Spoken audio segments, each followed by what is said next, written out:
Hey guys, this is Wanda the Traveling Dutch Human Radio from Costa Rica with today a step-by-step explanation on how to apply for the Costa Rica Digital Nomad Visa. As you all know, recently, finally they approved it. Finally people can apply.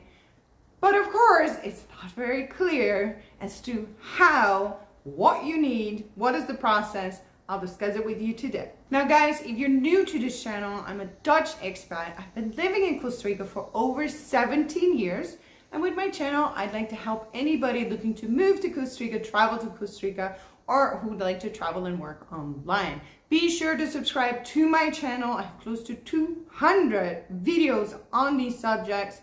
And if you subscribe and click that bell icon, you actually receive a notification every time I upload a new video.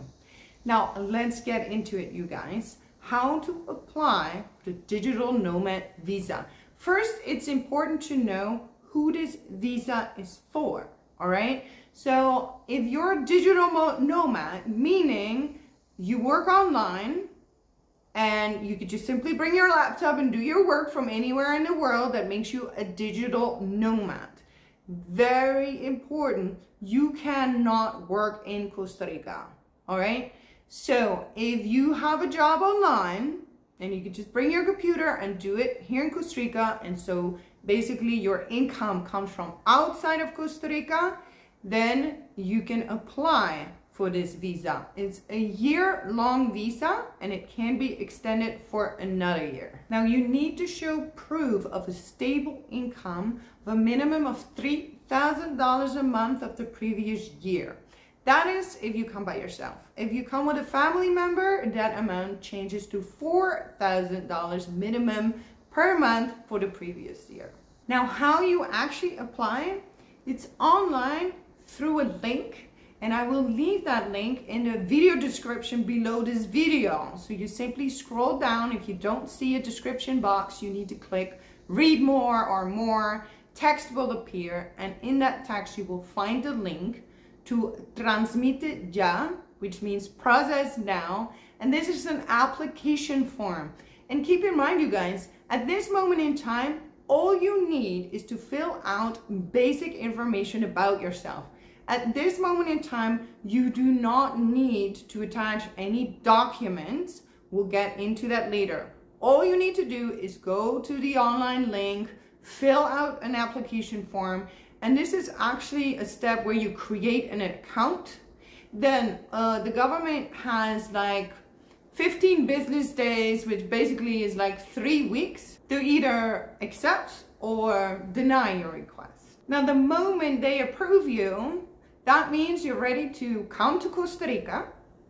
And then you need, within 3 months, you need to make an appointment with immigration. This is where you'll show up and actually show the documents that you need.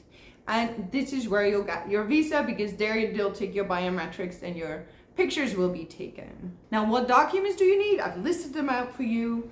Okay, so you need to be able to show proof of income through original bank statements, along with a signed affidavit.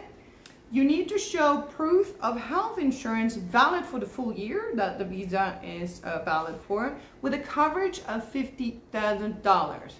I actually know a great company that actually has Nomad insurance.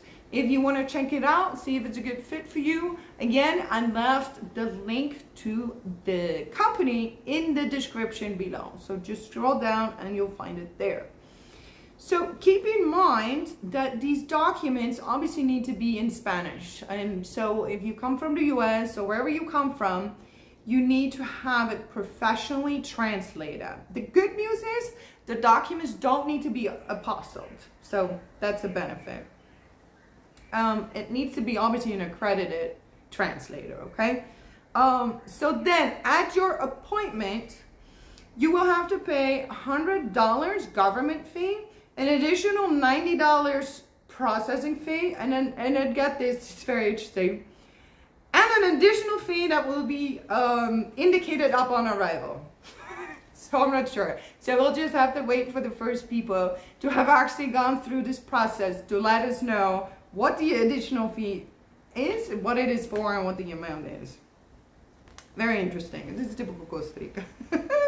Okay, so the benefits of this visa are pretty awesome. So obviously you get full income tax exemption, right? Because the income you earned isn't earned here in Costa Rica, outside the country. So no import taxes. Then you get to actually import free of taxes some personal equipment that you need to do your job, plus 2 vehicles. That's huge, because a lot of people they want to ship the car here because buying a car here is super expensive. But then if you ship a car here, taxes alone, it's just crazy. So that's a really nice benefit to have. You can open a bank account easily. You can actually drive with your driver's license from the US or whatever country you're from. So that's really nice too.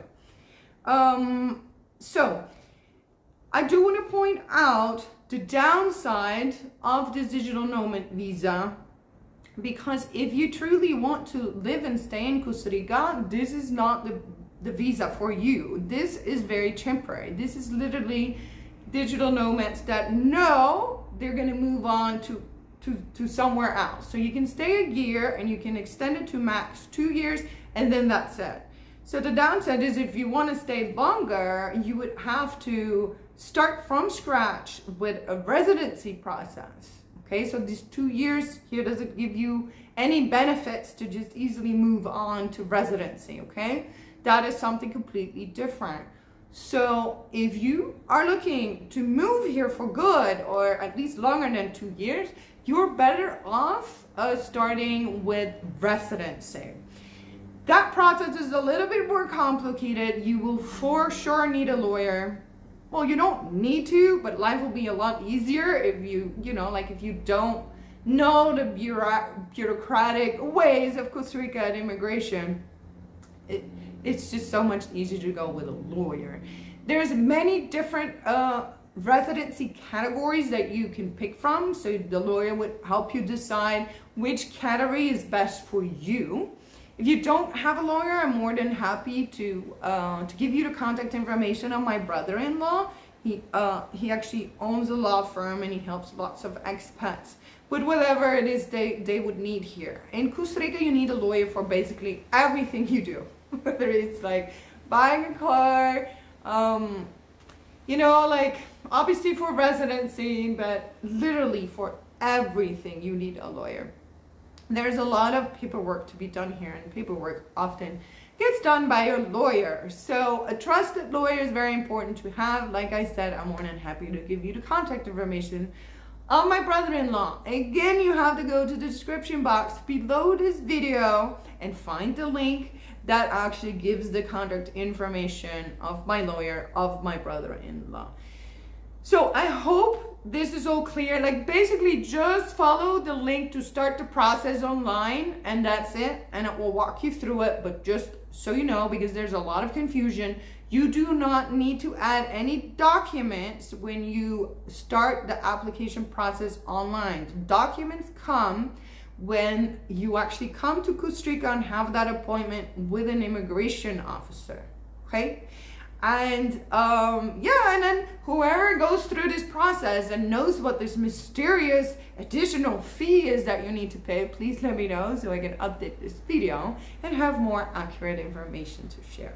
All right, so if you have any questions, leave them in the comment section below. By the way, for people who want residency, I actually created a video with my brother-in-law. I'll have that up at the end of this video so you can check that one out as well. If you have any ideas on subjects you'd like for me to do a video about, let me know in the comment section below. And if this video was helpful to you, help me out by liking, by commenting, so it helps the algorithm and more people will see this video. All right, thank you so much. Thank you for watching, and I hope to see you in the next one. Ciao from Costa Rica. Pura vida.